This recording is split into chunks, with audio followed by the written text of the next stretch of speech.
Hello, friends. Dr. Kira Godfrey here with NARIS Leadership Academy. We are into a series talking about increasing your emotional intelligence. And today's topic, specifically, we're going to talk about how to become more self-aware and overcoming your blind spots. So let's jump in and get started. All right. So you see here on the screen, we're looking at there are 4 facets of self-awareness. And we're going to look at consciousness, degrees of consciousness, and the degrees of competence. And when we think about consciousness, we're talking about the things that you're cognitive of, that you know what's happening. And then when we think about competence, you can think about it as maybe your skill or things that you know how to do. So let's look at these 4 areas here. And so at the cross section, let's start at the top left, at the cross section of your consciousness and the things that you have incompetence about. So this is basically the things you know what you don't know. So you are aware of the things that you don't know. So that's one degree of self-awareness. And then you have another area, that conscious competence is the things that you know what you know. Hey, you know what you know, you're aware of it. That's the conscious competence. And so on the bottom left, we're looking at the unconscious incompetence, means that you don't know what you don't know. I don't know what I don't know. So it's the unconscious incompetence. And then on the right side here at the bottom, you see we call it the natural part of you. And that is the things that you're unconscious of it, but you're competent in doing it. So that would be an example of that would be like breathing or blinking. Those are the things that you do it, you're competent in doing it, but you're just unconscious that this is happening because either is this a natural part of you? Or another example can be you drive to work a certain way, or you're riding a bike. It's like you know how to do it, is in you're unconscious of it, but you're competent in it. And so that's where we talk about it, a natural part of you, because it's something you're doing it, but you're not fully aware. Or sometimes, have you ever shown up someplace and you like, okay, how did I get here? Like, you're not conscious of all the steps that you took because you've done it so many times. So when you think about these blind spots, the blind spots occur in the areas of your unconscious incompetence. So the things that you don't know what you don't know. And that's what we're referring to as your blind spot. It's that bottom left side, the things that you don't know what you don't know, unconscious of it, and you're incompetent in that area because I don't know. And I don't know what I don't know. So the things that when we think about emotional intelligence, this area, or this blind spot area, we say that those who are emotionally intelligent, that this space is very small, that they have those with high emotional intelligence, they are quite aware of the things they don't know. And they are aware of it, and they just say, I don't know. And so they're quite aware of those things. So the areas, it's small. The unconscious, the blind spots are very small. And so when we think about that, we want to recognize then that when we talk about blind spots, for emotional intelligence or high emotional intelligence, we want to be able to acknowledge the shortcomings, acknowledge the things that we don't know. However, for many people, our egos get in the way, and we don't want to do that. We don't want to say the things that we don't know. But again, in the area of emotional intelligence, it's the fear of admitting what you don't know. That fear is very minimal. It's minimized because emotional intelligence people, intelligent people are very much so aware of what they don't know, and they're willing to admit that. All right, so let's move on here.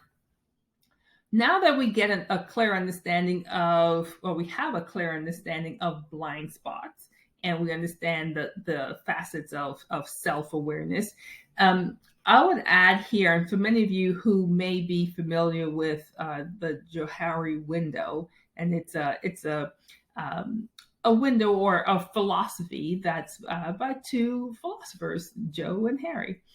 And basically, in these facets, they talk about, again, it's a self-awareness. And the window that looks at, hey, there's a me that you see that I don't see. There's a me that I see and you don't see. There's a me that both of us see. And then there's a me that's emerging, that we don't know what I could be. And so we look at these four areas, these four windows. And here, now we're looking at the self-awareness, okay?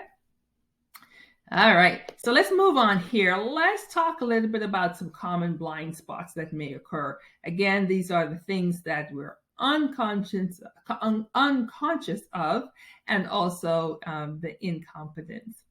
And so here we have some examples. So unrealistic goals. Sometimes these blind spots may come in because we're setting unattainable goals. Our goals are just way off. Or we're misjudging what it takes to achieve those goals. And so again, for emotional intelligence, there's a degree of goal setting, but there is an awareness of attainability of those goals, knowing the resources that's required. And then, of course, another blind spot many of you may have examples of is that area of just power hungry, that you don't know that you are displaying some traits of someone who is just out to the power. Your motives have not been clearly defined, or you're not aware of your motives, that this is what you're doing. And so you're pushing your own interests rather than that of the organizations or that of the family, the unit, the larger group. And then another area of blind spots can be preoccupation with appearances. Again, blind spots meaning that you're not aware of it. So you're being overly concerned with image, or just craving those stuff. And so it's can be a blind spot because in many cases we may not be aware that this is what you're doing, that you have this overly zealous tendency towards appearance and image. And then also another area here is that being a perfectionist. That's a blind spot. And most people know, at least I believe, most people know whether they are a perfectionist or not. And some people are able to say, well, you know what, I have perfectionist tendencies and I'm aware of it. That's emotional intelligence, when you're aware of it. So in this perfectionism, you're micromanaging others to the extent that it just burns them out. It just burns out everyone to have that degree of stress and tension because somebody is over their shoulders craving this level of perfection without any flaw. And knowing that we are all human is very difficult to achieve that. And so when the expectation is so high, it can add a degree of stress on those around you. So being aware of that and not being aware of it is a blind spot.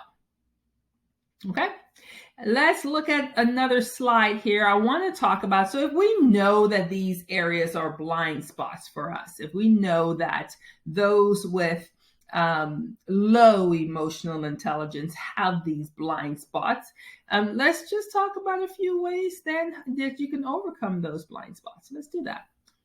All right, just take a few moments here. All right, overcoming blind spots. So here are some things. I just want to share some techniques. It's just 4 of them that I think that you can try, and then let me know how did it go. You can send me an email. You can also send me a private message, whether on Instagram, whether on Facebook. Just go ahead and send me a message here, and my contact information. I'll put it in the description, but it's kgodfrey@nariscommunications.com. And I want to hear from you. Tell me about if you tried any of these techniques that we're about to talk about. And so here we go. Overcoming blind spots. One is to be reflective and always try to learn from the experience. At the end of the day, it's a great technique or a great moment that you can give yourself just to reflect. You can keep a journal and just to reflect on the day. Did you accomplish your goals, the things that you set out to do?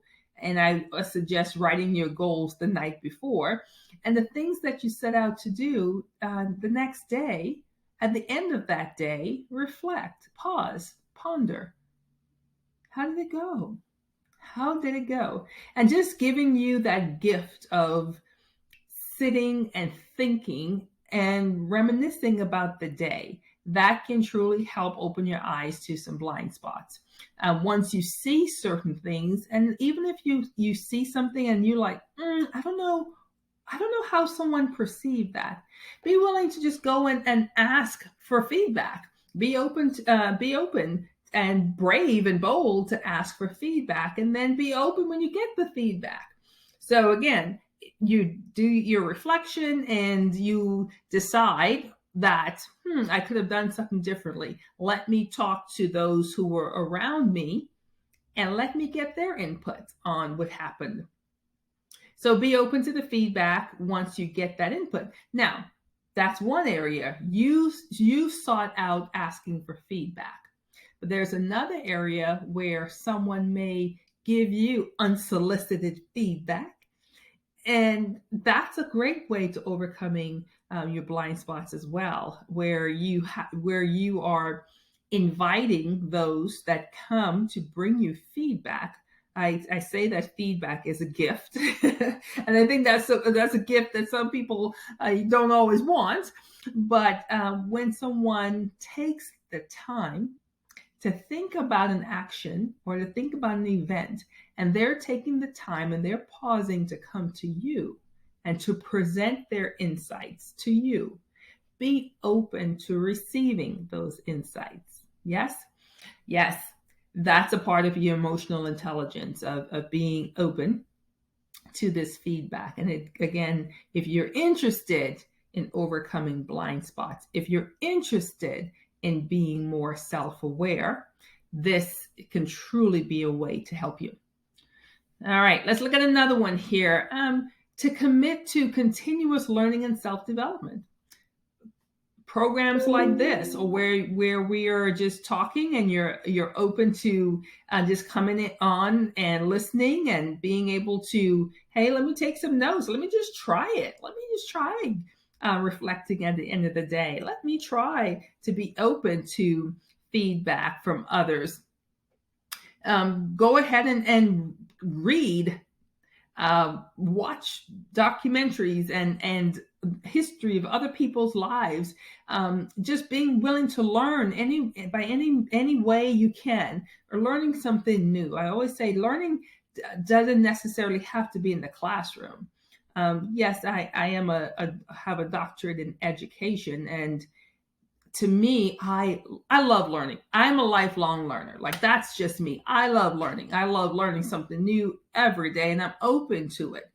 Now, for me, I chose to go to the classroom to do some of my learning, but I will tell you that the majority of the things that really stuck with me has not been in the classroom. So the life has been a classroom. Just think of that life as a whole, and the environment that we're in. Just think of those as these learning, this classroom of life.